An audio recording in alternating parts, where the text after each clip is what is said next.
queue data structure. One real life example of queue is queue at library counter.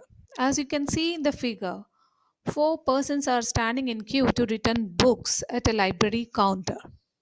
The lady holding four books is at the front of the queue, and the boy with the white hair is at the end or rear of the queue. Some more real world examples where queue is used is the print queue. Print queue. Like when you give two or three different print commands to a printer, and as printing takes more time than giving print commands, all the print commands will be placed in the queue as shown in the figure. The first print command given is printed first. Similarly, consider people standing in queue at a ticket counter. The blue person, after taking the ticket, will leave. So, person who came first into the queue will be the first to leave the queue with the ticket. Hence, queue is a first in, first out data structure. Here, one end of the queue is called front and other end of the queue is called rear. As I said, the blue person will take the ticket and leave. So, deletions are done at the front end. Similarly, if a new person wants to enter into the queue, he will stand after the brown shirt person. Hence, additions are done at the rear end. Hence, queue is a first in, first out data structure. Queue is also a linear data structure as the data elements in queue are arranged in sequential manner. As you can see in the figure, blue shirt person is before red shirt person and green shirt person is after red shirt person. In this way, a linear data structure, each member element is connected to its previous and next elements. Hence, queue is a linear data structure.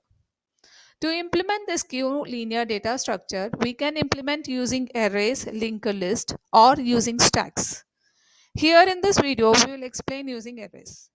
An array will become a queue if you restrict the access to array elements and by imposing rules on inserting and deleting elements in array. So a normal array will become queue by imposing some restrictions. So the basic operations that can be performed on the queue are the enqueue operation. Enqueue operation will enable you to insert an element at the end of the queue. Dequeue operation will allow you to remove an element at the front of the queue. And display operation allows you to print all the elements of queue on the monitor. Here I will explain queue data structure with an example. Consider a queue of size 5 as shown below. Let front be the variable that stores index of the first element in queue and rear be the variable that stores index of the last element in queue.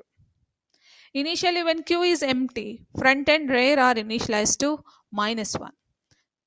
Here we will be performing enqueue operation. That is, we will be inserting an element 10 into the queue. As we insert new element at rear end, rear which was -1 will now become 0, indicating that we will have to insert 10 at index 0. That is done by statement queue area of 0 is equal to 10. As I already said, front will store the index of first element in queue. After inserting 10, 10 will become the first element and it is inserted at index 0. Hence, front must be made 0 also. That you can see it on the figure. Now, if we want to insert 20 or NQ20, we will increment rear to 1. So, we will be inserting 20 at index 1 by writing the statement Q area of 1 is equal to 20. Now to NQ30, we will do the same procedure. We will increment rear to 2 and we will be inserting 30 at index 2 by writing the statement Q area of 2 is equal to 30. To do Q or delete an element from Q, the only element we can delete is the front element. There is no option for us. So now front which was 0 now will become 1, indicating that the element 20 which is at index 1 will be the first element now and index 1 will be in the front variable. Here we are restricting access but not exactly removing element 10 from the memory, as you can see in the figure. Now, so here 10 is not removed from memory, right? So To NQ or insert 40, we will increment rare to 3 and we will insert 40 at index 3 by writing the statement Q area of 3 is equal to 40. Similarly, to insert 50, rare is incremented to 4 and 50 is inserted at index 4 by writing the statement Q area of 4 is equal to 50, as you can see in the figure. Now to insert 60, linear Q will give a message as full, even though we can insert 60 at index 0 as Q area of 0 is empty. According to the linear Q, when rare becomes equal to size minus 1, it says Q is full. This is the main disadvantage of linear Q that can be overcome by circular Qs and other options. So the Q full condition is when rare is equal to size minus 1, Q is full. Now we'll be writing algorithm for NQ. Before inserting any element, we need to check whether Q is full or not. If Q is full, we cannot insert. So step 1 will be if rare is equal to size minus 1, then print Q is full and exit. If Q is not full and if front is equal to minus 1, so you will go to the step 2 when Q is not full. Okay, if Q is not full and we see that the Q is empty, that is when front is equal to minus 1, it means the element that we are inserting will be the first element in Q. In fact, it will be the only element in Q and that is the only element in Q. So front is equal to 0 and rear is equal to 0, indicating that is the only element in Q. If Q is not empty and it is not full, we will only change the or update the rare value by writing the statement rare is equal to rare plus 1 that you can see in the else part of step 2. So once a front rare is updated, we can insert the element at that index by writing the statement Q area of rare is equal to number that we want to insert. Now we will write the algorithm for deleting an element from the queue.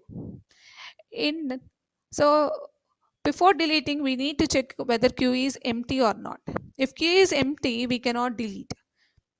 So the first step will be if front is equal to minus 1 or front is greater than rare, then we print that queue is empty and we cannot delete and exit the algorithm as shown in the step 1.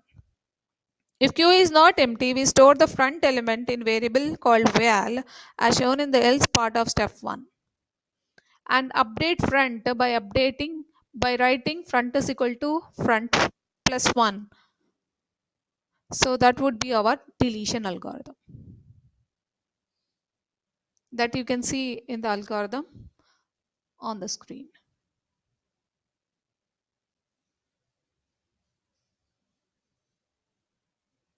So coming to the time complexity of NQ and DQ operation is big O of 1 because there is no loop in any operation, and the space complexity is big O of n.